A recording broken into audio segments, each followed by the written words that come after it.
राजमहल में, और ये कमरा में जाकर के आसन लगा करके साहब बैठ गया। पहरादार देखे कि आप कौन हो भाई? ये राजभवन है, यहाँ मत रुको, यहाँ आपको रुकने का आदेश नहीं है। ये राजा का भवन है। सदगुरु कहेंगे भाई सूर्यास्त हो चुके हैं, दिन डूब चुके हैं, मैं मुसाफिर हूँ, रास्ता चलने वाला, 4 पहर रात रुकने दो, ये धर्मशाला में 4 पहर रात रुकने दो, सुबह होते ही मैं यहाँ से चला जाता। सदगुरु जब बोली तो पहरादार कहेंगे राजभवन है, कोई धर्मशाला नहीं, यहाँ आप नहीं रुक सकते, आपको रुकना है तो धर्मशाला में चले जाइए। साहब कहे भाई मुझे रात भर रुकने दो, सुबह चला जाऊंगा। अब ये बात राजा इब्राहिम तक पहुंच गई। राजा इब्राहिम नहीं पूछते क्या बात है भाई? पहरादार कहेंगे राजा साहब मैं इनको बार बार समझा रहा हूँ कि राजा का भवन है, कोई धर्मशाला नहीं, यहाँ पर आप नहीं रुक सकते, लेकिन ये मानने को तैयार नहीं है। राजा इब्राहिम पूछिए क्यों भाई? ये मेरा राजभवन है, यहाँ आप नहीं रुक सकते, आपको रुकना है तो सराय धर्मशाला में जाइए। सदगुरु कहेंगे राजा साहब मैं आपसे प्रश्न पूछा था, प्रश्न का उत्तर दे दो, मैं यहाँ से चला जाऊंगा। कौन सा प्रश्न पूछेंगे?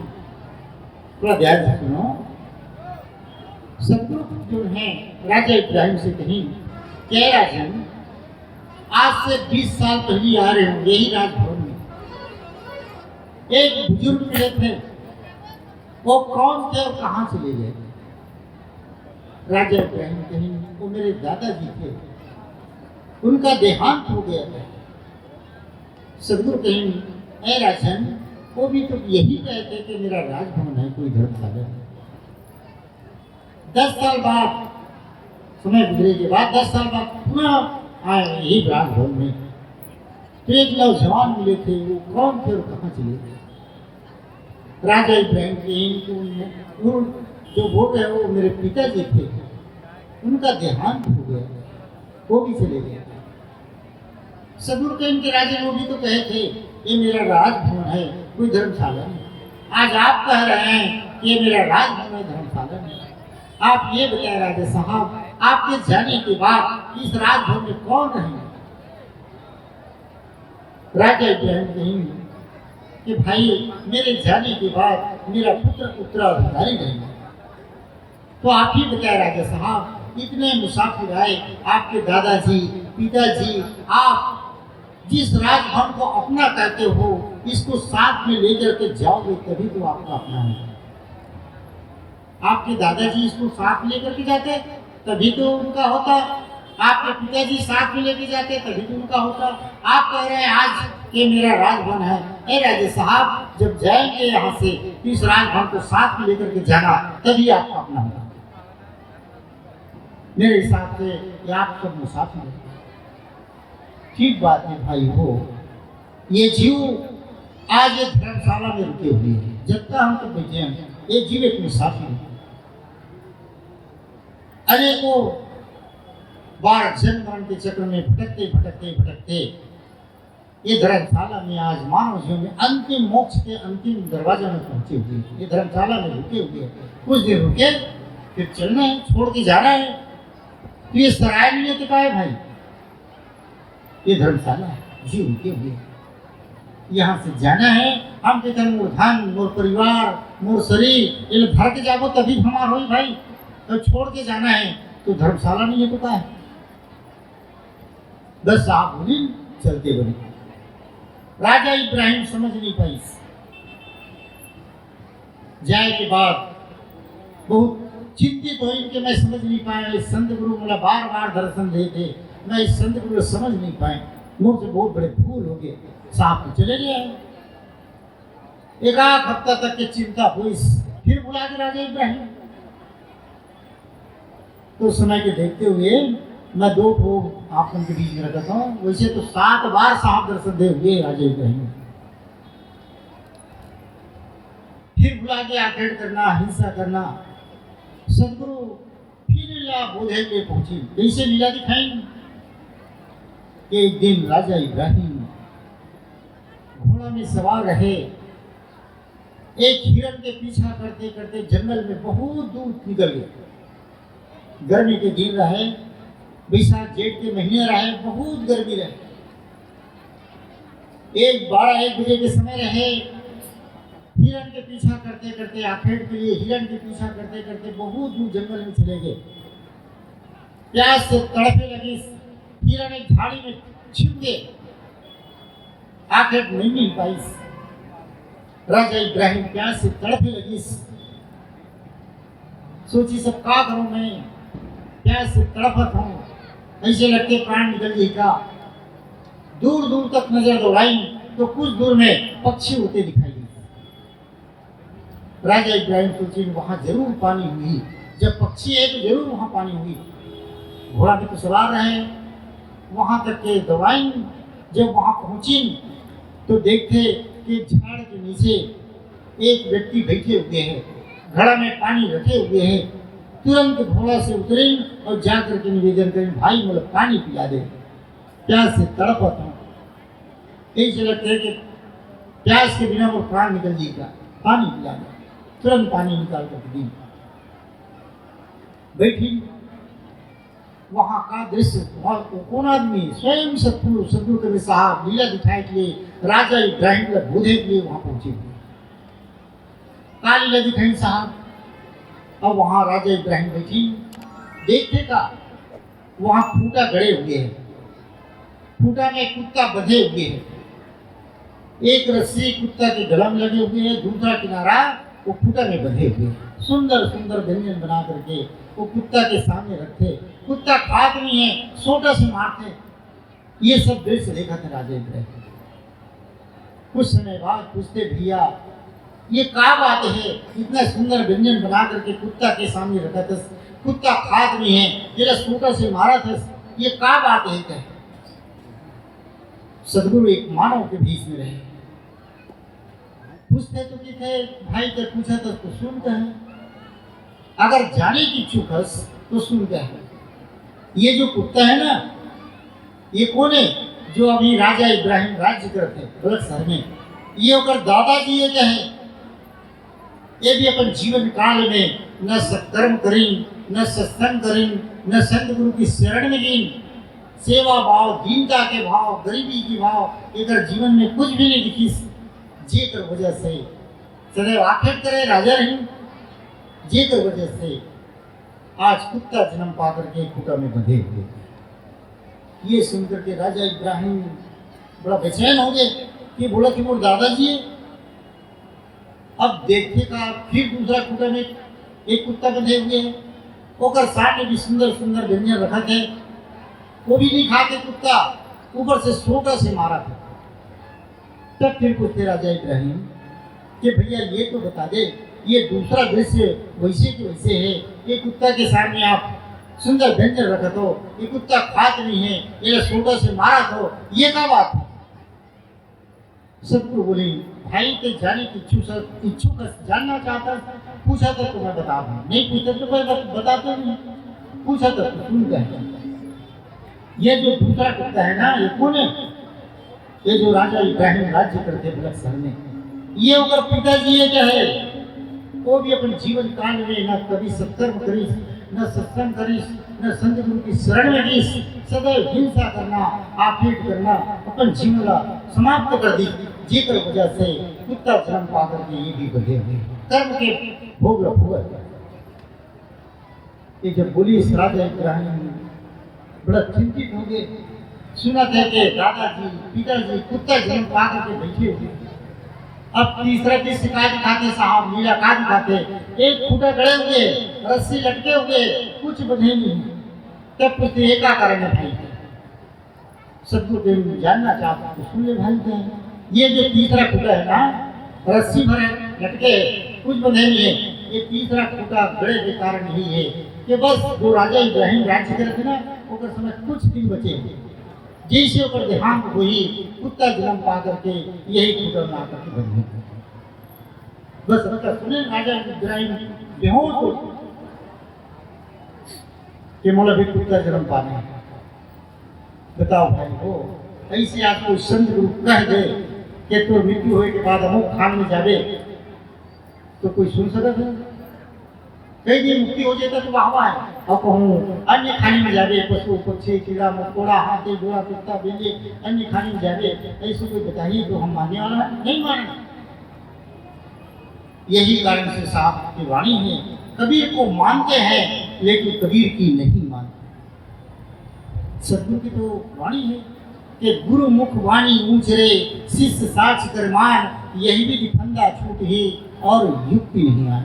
गुरु के मुख से जो उच्चारण होते बोला शिष्य सच्चा मान करके ग्रहण कर ले यही फंदा छूटेंगे सरल होता। देखो भाई हम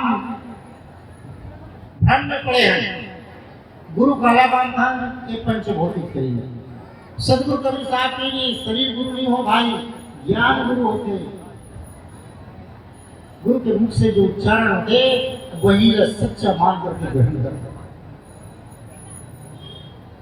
गुरु के दो अर्थ होते हैं दो शब्द से मिलकर के बने हुए हैं एक है गु दूसरा रू। गु यानी अंधकार रू यानी प्रकाश। जो अज्ञानता रूपी अंधकार से ज्ञान रूपी प्रकाश फैलाते तो नाम होते गुरु। यही कारण सदगुरु कबीर साहब गुरु के उपमा दिन के गुरु गड़रिया जानिए भेड़िया सब संसार एक धसे तो सब धसे कोई किया विचार।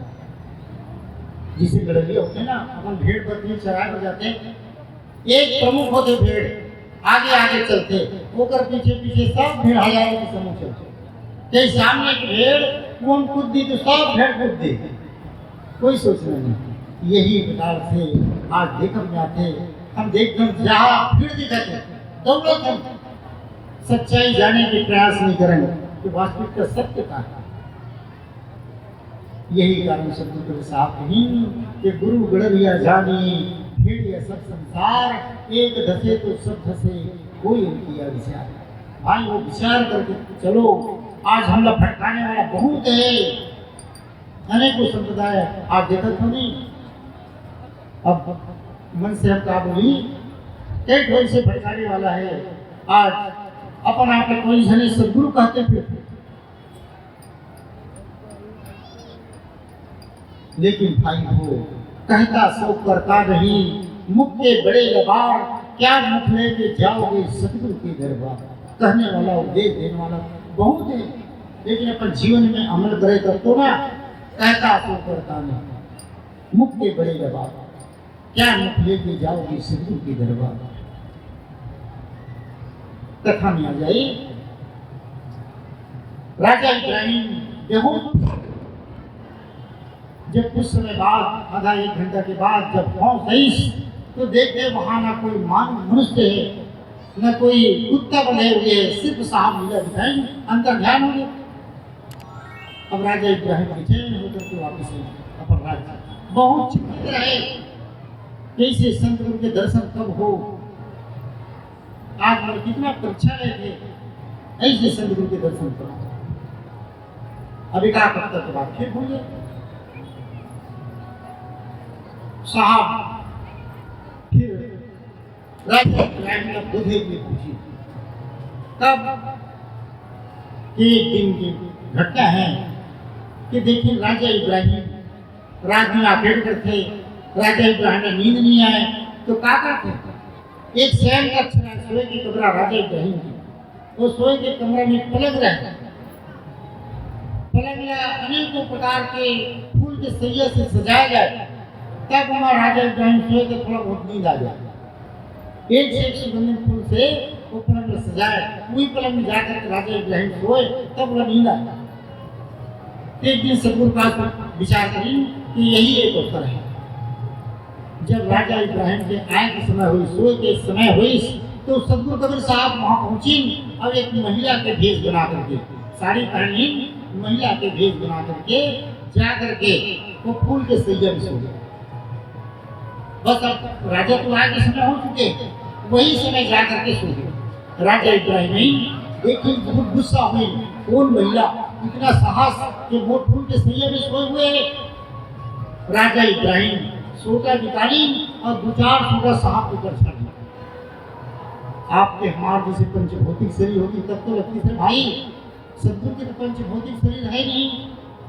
अगर पंचभौतिक शरीर होती साहब के तो साहब के ऊपर 52 कसमें लिए गए, साहब जल जाती कर जाती मर जाती, लेकिन सदगुरु के पंचभौतिक शरीर नहीं, उन्हें कोई तकलीफ नहीं हुई। दो चार छोटा छड़ दी राजा इब्राहिम उठे, साहब हंसे लगी मुस्कुराए लगी। तो देखते राजा इब्राहिम इतना मार पड़े के बाद ये रोना चाहिए, ये काम रह सकता पूछे क्या भाई क्या कौन अक्का मार पड़े के बाद थोड़ा रोना चाहिए और क्या हंसत हंस का कारण है। सतगुरु मुस्कुराते हुए बोली कि ए राजन मुझे एक बात के अफसोस उठे, मैं भी फूल के सैया में मात्र 2-4-5 मिनट सोए जेकर वजह से मुझे अक्का मार पड़ गए, जेने फूल के सैया में रोज सोते मुझे अक्का मार पड़ी। देखो सतगुरु साहब कैसे बोलते, मैं तो 4 मिनट सोए फूल के सैया में जेकर वजह से मुझे अक्का मार पड़ गए, 4-5 सोटा पड़ गए, जेने फूल के सैया में रोज सोते बोला कक्का मार पड़ी। ये सोच करके बोला हंसी आ गई। भाई वो मार खाकर पड़ते यमराज मुदगर, एक मुदगर में 52 बिच्छी के झाड़। हम जो भी कर्म करत हन, अच्छा करत हन बुरा करत हन, जो भी कर्म करत हन चित्रगुप्त महामंत्र के खाता बही में लिखा थे, निरंजन भगवान के जो महामंत्र है चित्रगुप्त होकर खाता बही में लिखा थे। जब यहाँ से जाही ना तो सब लेखा लेखा, तो एक मुदगर में 52 बिच्छी गया। सतगुरु कहेंगे कि राजन मैं 4 मिनट सोए जेकर वजह से मेरा अक्का मार पड़ गए, जिन्हें फूल के सैया में रोज सोचे वाला अक्का मार पड़ी। ये सोच कर तुम्हें हंसी आ गई। बस अक्का बोली राजन की आंख से आंसू भरना शुरू हो, दोनों हाथ जोड़ करके निवेदन करेंगे कि कोई साधारण मिले न ऐसे गुरु आपका परीक्षा मत ले, अपन वास्तविक स्वरूप में दर्शन दे सा। जब दोनों हाथ जोड़ करके देखो दास की भावना। आज हम जब भी अपन संत गुरु के शरण में जाते ना अकड़ भाव है, अहंकार लेकर के जाते हैं, धन होते धन के अहंकार, ज्ञान होते विचार रामायण ग्रंथ गीता पढ़ ले, ज्ञान के अहंकार पद के अहंकार, ये मानव जीवन ले गए। कभी भी संत गुरु के शरण में जाना हो तो सतगुरु की वाणी है कि संत मिलन को जाइए तज माया अभिमान, जो जो पग आगे धरे देव के यज्ञ समान। संत गुरु के शरण में जाना हो तो अहंकार का त्याग करके नम्र भाव से दोनों हाथ जोड़ करके गुरु की शरणागत होना चाहिए। ऐसी दुनिया है कोई? धर्मदास साहब जब एक पद में पहुंची, उनके पास तो 56 करोड़ की संपत्ति रही, लेकिन कोई अहंकार नहीं, सब त्याग करके सतगुरु के शरण में। तब उनका नाम पड़ी, पहले नाम रही जुड़ामन साहब, साहब मतलब बनिया जुड़ामन साहब। लेकिन जब सतगुरु के प्रेम के धनी हुई, सब कुछ निछावर कर दी, तन भी तेरा मन भी तेरा, जो सतगुरु की वाणी है, जो साहब भरे हुए सब कुछ तो तोरे मालिक, मोर का चीज है, मोर तो कुछ है नहीं है। तो भाई हो समय देखते हुए कथा आगे बढ़ाई, तो सतगुरु से निवेदन करें मंदिर छोड़ अक्का परीक्षा मत ले साहिब, अपन वास्तविक रूप में सतगुरु देखी नम्र भाव से तो साहब दर्शन दी, अपन वास्तविकता रूप में आई, सतगुरु के चरण शरण हो गए। अर्जी करें साहिब हमरा यहाँ से मुक्त कर लो साहिब, काल के बंधन से छुड़ा लो साहिब। सतगुरु आदेश करें कि आप चौका आरती के साथ समान मंगाओ, चौका आरती रचना रचो। साहब के आदेश हुई, समान मंगाई चौका आरती के, साहब विराजमान हुई, भजन कीर्तन हुई, इनका कराइन, साहब पान परवाना दी। देखो भाई पान परवाना गुरु के आशीर्वाद ही सबसे बड़े पान परवाना है। आज हमारे कबीरपंथ में जिला हम परवाना देते हैं, तुलसा बड़े जो तुलसा के झाड़ होते तुलसी और तुलसा। तो तुलसा जो होते हमारे कबीरपंथ में बहुत बड़े महत्व है। के सत्य लोक से तुलसा आई, ब्रह्मा विष्णु गम नहीं पाई, शाखा पत्र आप कहे लीना, पान फूल धर्मदास को दीना, कहे कबीर सुनो धर्मदास, यह विधि तुलसा भयो प्रकाश। तुलसा की उत्पत्ति कहाँ से हुई? सत्यलोक से। जेकर महिमाला भगवान ब्रह्मा विष्णु शंकर भी समझ नहीं पाई। इतना बड़े महत्व होते हुए भी आज 90% कबीरपंथी भाई समझ नहीं पाते ये परवाना है कैसे। आपसे निवेदन है, आप अपन घर के आंगन में परवाना पान जो बोले जाते तुलसी के पत्ते झाड़ लगाओ, रोज परवाना स्नान करने के बाद परवाना लो। एक तो साहब की वाणी है, शरणामृतम महापुण्यम महाप्रसादम परम पदा। शरणामृतम महापुण्यम, गुरु के चरण अमृत बताइए है। प्रतिदिन गुरु के चरण शरणामृत लो। महाप्रसाद प्रतिदिन लेना चाहिए। रोज संध्या की पूजा करो, साहब के सिमरन ध्यान करो। कई तो दिन लेकिन आज कोट मानने के लिए तैयार है। तुलसीदास जी भी कहीं कि एक घड़ी या दो घड़ी पुण्य यादों की याद, तुलसी चर्चा राम के कटे को अपराध। एक घड़ी 45 मिनट, पुण्य यादों की याद 22.5 मिनट, और तो कम समय कहीं कम से कम 10 मिनट तो समय निकालो भाई परमात्मा के सुमरन ध्यान के लिए। करो पास समय नहीं। एक दिन एक रात में 24 घंटा में 21,600 बार श्वास निकलते। ये नाक से 21,600 बार श्वास आप बाहर देखो। ये चंद्रस्वर, ये सूर्यस्वर, पिंगला पिंगला। यहाँ से ठंडा निकलता है, यहाँ से गर्म निकलता है। ये है चंद्रस्वर। साहब की वाणी है कि दिन चलाओ चंद्रमा, रात चलाओ सूर्य, कहे कबीर धरदास को उम्र होए भरपूर। कोला आजम होए कोई अनुभव नहीं, कोई 10-5 लेकिन कोई अनुभव नहीं। बस मनमुखी हम। सुमरन करना है तो चंद्रस्वर होना चाहिए, भोजन करना है तो सूर्यस्वर होना चाहिए, स्नान करना है सूर्यस्वर होना चाहिए। सबके तो अलग अलग विधान है भाई, लेकिन कौन करते? ककरो पास समय नहीं है, भूख लगी तो भोजन करते। मन नहीं है तो भी आरती करना है गुरु महाराज के तो आरती जला लें, घुमावाते आरती घुमाते। ये घुमाते घुमाते कई जन्मों घूम जब कुछ होने वाला नहीं। घुमाना है, फेरना है, मन ला भाई। साहब कहीं के माला तो करने फिरे, जीव फिरे मुखमाई, मनवा तो 10 दिस फिरे, यह तो सुमरन नहीं। हाथ में राम राम नहीं लेते कई जने। आज हमारे कबीरपंथ में भी कई जन माला फेरा, हाथ में माला घुमाते, मुख में साहिब साहिब साहिब। सदगुरु कहीं ये भजन नहीं, ये सुमरन नहीं है। साहब कहीं खाए न जिभ्या डोले न धन, ऐसा न भजन करो मोसन। जिभ्या हिलना नहीं चाहिए, दांत बोलना नहीं चाहिए, एक तक साहब में सुखी लगे रहने से। तो यही जो सुमरनी माला को नाम बनाओ कहीं, श्वासा में कर सुमरनी, कर अजपा को जा, परम तत्व को ठान धर, सोहम आप गया। सुमरनी वाला कौन बनाना है? ये श्वास निकलते गए 21,600 बार श्वास चलते गए। मनुष्य की आयु धर्म ग्रंथ में 120 वर्ष बताया गया, 120 साल। लेकिन आज घटत का बर है, विचार करो मनुष्य की उम्र घटत का बर है। आज 60-70 साल जीवे बहुत है। पहले के आदमी 100 साल 105 साल 10 साल जीए, तो आज आदमी 60-70 साल पार करने को हो गए। काबर घटत है तो शास्त्र में लिखे घटत है नहीं भाई। 120 वर्ष जो लिखे हुए बिल्कुल सत्य है, लेकिन ये आयु हम अपन हाथ में घटाते। अब अपन हाथ में कैसे घटाते हैं आप विचार करो। बैठे 12 श्वास की गति, आप बैठे है ना, श्वास जो निकल बिल्कुल धीरे धीरे।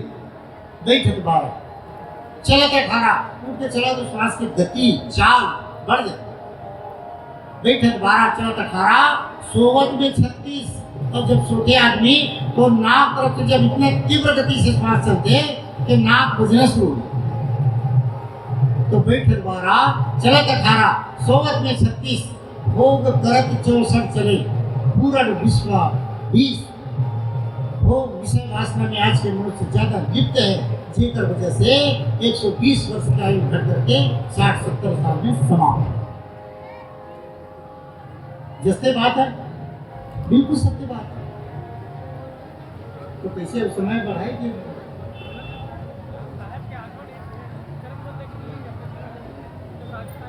हाँ, 2 बजे हम बोलेगा। अच्छा,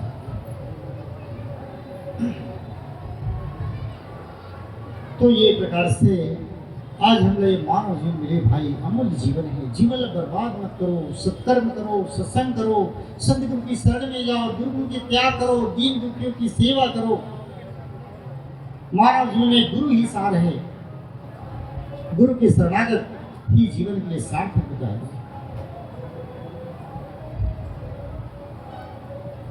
मानव जीवन के लिए जब सदगुरु से धनदास साहब अर्जी करेंगे तो सुगम रास्ता बताएंगे, ज्ञान, भक्ति, वैराग्य, तब मोक्ष। अनुभव ज्ञान होना चाहिए। पुस्तकीय ज्ञान में आज हम भूले हुए हैं, पढ़ लेते हैं कितना सुंदर है कथा, बस सत्य तक के सीमित हैं, लेकिन वो गहराई नहीं उतर पाते। एक दृष्टांत बताई, अब कथा तो आप सब पढ़े हो, तुम तो एक से एक वक्ता बोलते, लेकिन एक 2 दृष्टांत आप मन के बीच में रखो, दृष्टांत के माध्यम से बहुत जल्दी समझ आता है। एक राजा रहे, बहुत धनाढ़ रहे, संपत्ति रहे। राजा साहब कोचिंग केमा की संपत्ति ला कुछ गुप्त रूप में रखना कि मुराने वाला पीढ़ी ला काम आए। ये सोच करके राजा साहब अपन संपत्ति ला गुप्त रख दी। कैसे गुप्त रखी आप ध्यान से सुनो तो समझ आई। गुप्त रूप से रख दी और खाता बही में लिख दी, दिन जय शुक्ल पक्ष पूर्णिमा संध्या 4 बजे मंदिर के गुंबद में 4 लाख सोना के सर्फी रखे हुए। राजा के महल के सामने में बहुत सुंदर शंकर जी के मंदिर बनवाया है, गुप्त रूप से रख दी। लिख दिन के चैत्र शुक्ल पक्ष पूर्णिमा संध्या 4 बजे मंदिर के गुंबद में 4 लाख सोना के सर्फी रखे हुए। राजा साहब के देहांत होते बहुत 60 में बताता हूँ। राजा साहब के देहांत, 2 लड़का रहे, दोनों दुष्ट नहीं, जुआ खेलना, शराब पीना या विचार करना, दोनों लड़का बहुत दुष्ट है। धीरे धीरे धीरे संपत्ति समाप्त। देखो भाई, वो लक्ष्मी आवत बहुत टाइम लगते, बहुत समय लगते, जा देरी। पहले बहुत बुजुर्ग भाई सब दादाजी में बैठे हुए हैं। आज से 50 साल पहले आप विचार करो, 50 साल पहले हर गांव में माल गुजार रहा है। ये पुणे का माल गुजार, एक पास 500 एकड़ जमीन है। तो कई अनुभव करे भाई, संत भाई बैठे हुए हैं। आज 50 साल के बाद देखो ऊपर का दुर्दशा है, माल सफाया हो गए, मुश्किल में ऊपर गुजारा हो। माल गुजार कहाँ गया? संपत्ति जात देरी नहीं लगे, सब सफाया हो। जब तक आपके सुखी न हो तो सुखी जीवन नहीं। तो दुष्ट निकली, धीरे धीरे धीरे सब संपत्ति नष्ट हो गई, समाप्त हो गई। अब दोनों भाई सोचे लगी कि हमारी सब संपत्ति तो बर्बाद हो गए। हमारे पिताजी के पास बहुत संपत्ति रही से, हम ही ऐसे दुष्ट निकले, हमारी संपत्ति जुआ खेलना, शराब पीना में पूरा बर्बाद हो गए। तो भाई खाता बही देखी, कुछ रखे हुए हमारे पिताजी को। खाता बही खोल के देखी तो मैं लिखे रहे कि मंदिर के गुंबद में 4 लाख सोना के सर्फी रखे हुए। दोनों लड़का बहुत खुश हुई कि हमारे पिताजी कुछ तो बचा के रखे हैं। क्या करें? दूसरा दिन हुई, मजदूर बुलाई और मंदिर के गुंबद में तोड़वा दी। वहां कुछ नहीं निकली। लोग थुआ थुआ करे लगी कि राजा साहब सुंदर मंदिर बनवाई, लेकर दोनों लड़का दुष्ट निकली जो मंदिर के गुंबद में तोड़वा दी। अब दोनों लड़का बड़ा चिंतित हुई कि इनके क्या करना चाहिए। अरे खाता बही लिखे है, गलत नहीं लिखे, झूठा तो नहीं लिखे, लेकिन टूटे भी नहीं मंदिर के गुंबद, गए तो गए कहाँ? दोनों लड़का सोची कि अब चलो गुरु के शरण में, गुरु हमें कुछ मार्गदर्शन दे सकते, गुरु गुरु कुछ बता सकते। साहब की शरण में गई, सदगुरु की शरण में गई, खाता बही लेकर के दोनों हाथ जोड़कर निवेदन करें, गुरुदेव हम तो बड़ा धर्म संकट में पड़ गए। एक खाता बही लिखे हुए है कि चैत्र शुक्ल पक्ष पूर्णिमा संध्या 4 बजे में मंदिर के गुंबद में 4 लाख सोना के सिक्का रखे हुए हैं। ये लोग लालच में आकर के हम मंदिर के गुंबद में तोड़वा दें, वहाँ कुछ नहीं निकली, तो हम क्या करेंगे? साहब को घटघटवासी अंतर्यामी है, पढ़ें खाता बही कहीं बेटा एक काम करो, मंदिर के गुंबद का जेव के बनवा दो। कहीं हमारे पास तो कुछ है नहीं है, हम कहाँ से भाई कम से कम मंदिर के गुंबद का बनवाना है, 1 लाख रुपए चाहिए, हम कहाँ से लाए? कहेंगे जाओ हमारे यहाँ शिष्य है अलीदास जी, उनके पास जाओ और जाकर के कहना कि मंदिर के गुंबद का बनवाना है, वो नाम लेना है मंदिर के गुंबद बनवाना है। दोनों भाई जी अलीदास के पास कहेंगे संत जी कबीर साहब आपके पास भेजे हुए मंदिर के गुंबद में बनवाना है, मंदिर के गुंबद में जो खर्चा है आप वहन कर दो। अलीदास कहेंगे गुरुदेव की आज्ञा, जो पैसा जितना लगे ले जाओ बनवाओ। जब कभी लगी संपत्ति ले जाकर के मंदिर के गुंबद का ज्यों के त्यों बनवाओ। जब मंदिर के गुंबद बनी, दोनों लड़का पुनः साहब की शरण में कहेंगे गुरुदेव मंदिर के गुंबद तो बन चुके हैं। सदगुरु कहेंगे आप इमली के चैत्र शुक्ल पक्ष पूर्णिमा, चैत्र शुक्ल पक्ष पूर्णिमा के इंतजार करोगे। अब जब इंतजार करेंगे तो शाम के समय 4 बजे लिखे हुए कि जाओ मैं शाम के समय पहुंचूंगा। 4 बजे के समय साहब पहुंचे। अब पहुंचे के बाद क्या करेंगे? थोड़ा ध्यान से सुनो। ये मान लो जाए मंदिर के गुंबद है, ऊपर में लगे थे गुंबद, मंदिर के गुंबद है। चैत्र महीना में सूर्य जो है उत्तरायण है और यहाँ लिखे संध्या 4 बजे, तो सूर्य कौन तरफ है? शाम के समय 4 बजे एक तरफ, शाम के समय 4 बजे सूर्य उत्तरायण जो होते चैत्र महीना में तो एक तरफ थे, एक तरफ सूर्य रहे और मंदिर के गुंबद एक तरफ जहाँ छाया पड़ता है, कहाँ जमीन में, देखो तो समझे के प्रयास करो। ये मंदिर के गुंबद है, अब ये तरफ सूर्य है, अब एक तरफ छाया जमीन में, एक तरफ पड़ी, तो जहाँ छाया पड़ता है जमीन में वो जगह साफ नहीं, यहाँ पर खोदोगे। जहाँ छाया पड़ता है वहाँ खोदोगे, वहाँ खोदवाई, वहाँ से 4 लाख सोना के सर पे सिक्का में। ये दृष्टांत भाई हो, एक भाव ये है, दृष्टांत की भाव ये है कि मानव जीवन लेते हैं। हमारे मंदिर के गुंबद कहाँ है? ये मस्तक, ये गुंबद, यहाँ सब कुछ भरे हुए हैं, ज्ञान बुद्धि विवेक विचार सब कुछ भरे हुए, और खाता बही कौन है? सब धर्म ग्रंथ लिखे हुए हैं। हम सिर्फ वो गहराई नहीं कर पढ़ता हूँ, बड़ा खुशी होता है कितना सुंदर कथा लिखे, लेकिन बताने वाला हमारा गुरु मिलना चाहिए, अनुभव कराने वाला गुरु मिलना चाहिए। जब हम लोग आत्मसात कराते, हम लोग ज्ञान बताते, ये सब कुछ तो अंदर के कहाँ ढूंढता भाई? बाहर में, मंदिर में, जब तक मैं तीर्थ वर्ग में, वहाँ मैं मिलने वाला नहीं। सदगुरु कहीं मोको कहाँ ढूंढे बल्ले, मैं तो तेरे पास में, ना मंदिर में, ना मस्जिद में, ना काशी कैलाश में, ना मैं जप में, ना मैं तप में, ना मैं व्रत उपास में, ना मैं क्रिया कर्म में रहता, नहीं योग संन्यास में, नहीं प्राण में, नहीं पिंड में, नहीं ब्रह्मांड आकाश में, खोजी हो तुरंत मिल जाऊं एक पल की तलाश में। कहा तो कबीर सुनो भाई साहब हो, मैं कहीं चला विश्वास में, मोको कहाँ ढूंढे बल्ले, मैं तो तेरे पास में। हम यहाँ सब आए हैं कि जीवन में शांति मिल जाए।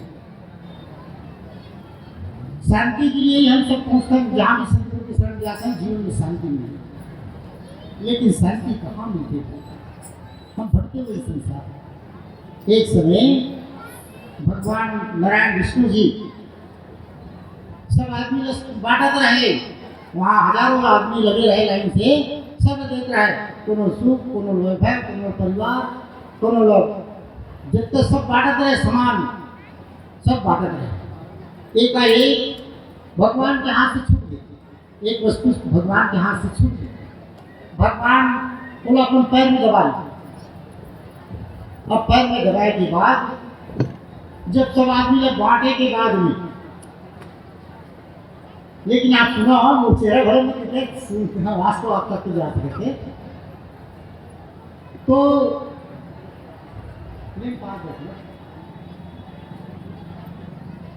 सब आदमी वस्तु दे के बाद में सब आदमी चले गए।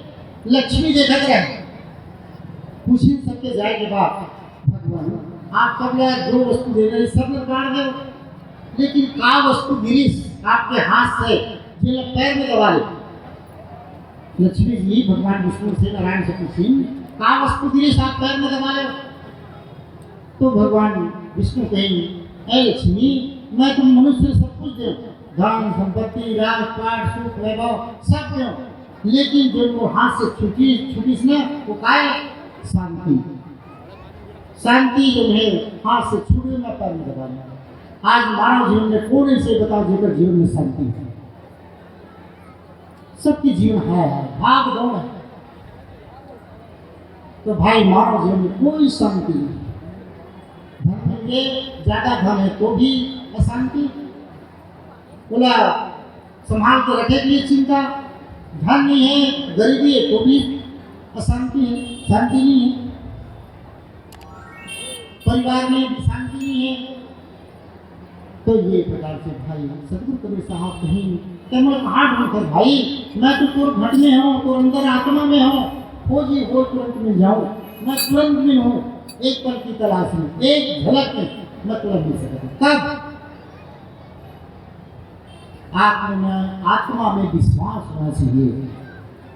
कहते कबीर सुनो भाई साहबो मैं तो हूँ सदा विश्वास में, मुँह को कहाँ ढूंढे बंदे मैं तो तेरे पास तेरे कहाँ ढूंढे भाई मत भटक। अगर पाना चाहता तो घट में गई अंतर आत्मा में गई, सब घट मेरी साइया सूरी से जिनको सबके घट में साहब विराजमान है। ओकरे नाम है राम, ओकरे नाम है हरि, ओकरे नाम है कबीर। राम जो सब में रम रहा हो उसी का नाम ही राम, हरि जो हर में समाये हो उसी का नाम ही हरि। कबीर कब केवल नाम है बब्बा ब्रह्म शरीर, रंगा सब में रम रहा का नाम कबीर। जो सब में रमा हो उसी का नाम ही कबीर। चाहे चीटी हो पशु पक्षी कीड़ा मकोड़ा हाथी घोड़ा कुत्ता बिल्ली जितना जीव दिखाते भव सागर में सब जीव साहेब के जीव का काहों पे दया करे, काहों पे निर्दय होए, साहेब के सब जीव है कीड़े किन्नर दो जितना जीव दिखाते सब साहेब के जीव। ये भाव हो जाना चाहिए भाई हो, तभी हम कबीरपंथी कहा सकते हैं। दास बनना इतना सहज नहीं है भाई। दास में ही जीवन के मुक्ति बताएंगे। जिसे राम के विषय में आप चर्चा करें, एक राम घट घट में बोले, एक राम दशरथ ढोले, एक राम का सकल पसारा और एक राम जगत से न्यारा। आत्म राम घट घट में बोले, माया राम दशरथ ढोले, ब्रह्म राम का सकल पसारा और निराकार जगत से न्यारा। चार राम। तो भाई वो आज मानव जीवन के मुख्य उद्देश्य मुख्य लक्ष्य का है मानव जीवन पाए मुक्त हो जाए, बार बार जन्म मरण की चक्र से छूट जाए, अपन जहाँ से हम सब आए अपन घर में भूले हुए हैं वो घर टूट जाए, सदगुरु की शरण हो जाए। ये उद्देश्य लेकर के आज हम मानव जीवन मिले हैं। ये मानव जीवन बर्बाद ना करे, सदगुरु की शरण में जाए, गुरु की त्याग करे। जितना भी दुर्गुण है काम क्रोध लोभ मोह अहंकार, ये दुर्गुण से बच के रही तभी जीवन के कल्याण।